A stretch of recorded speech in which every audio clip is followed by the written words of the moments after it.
Здравейте! След изявлението в началото на месец юни на Световната здравна организация, че мобилните телефони са канцерогенни и могат да доведат до ракови образования на мозъчната кора, тази тема стана много обсъждана и актуална. От друга страна, мобилните телефони са станали част от нашето ежедневие и ние не можем да се разделим с тях. Разбира се, проблема е много сериозен и всеки един от вас, който е загрижен за здравето си, трябва да вземе необходимите мерки. Това видео ще ви даде решение на този проблем.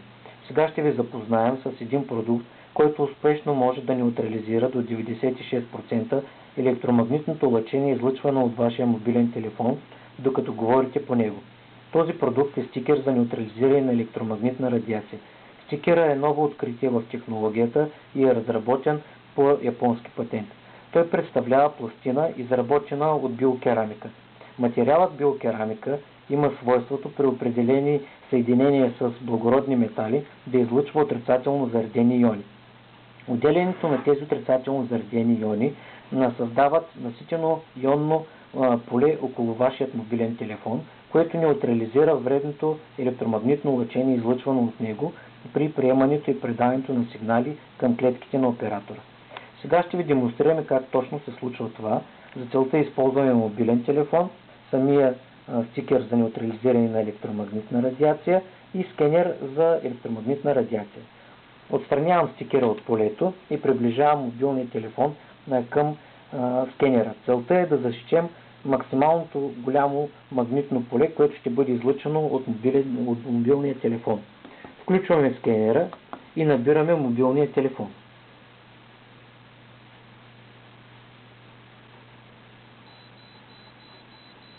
Виждате, че скенера започна да отчита нивото на електромагнитни вълни.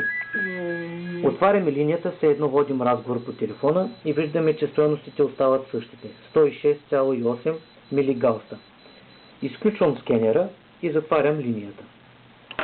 Поставям стикер между мобилния телефон и скенера и отново включвам скенера. Сега набирам мобилния телефон отново да звъни. Виждате, че нивото на електромагнитни лъчения отново е голямо и постепенно започва да спада.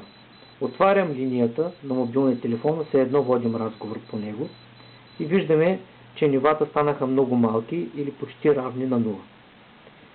Изключвам скенера и изключвам мобилния телефон.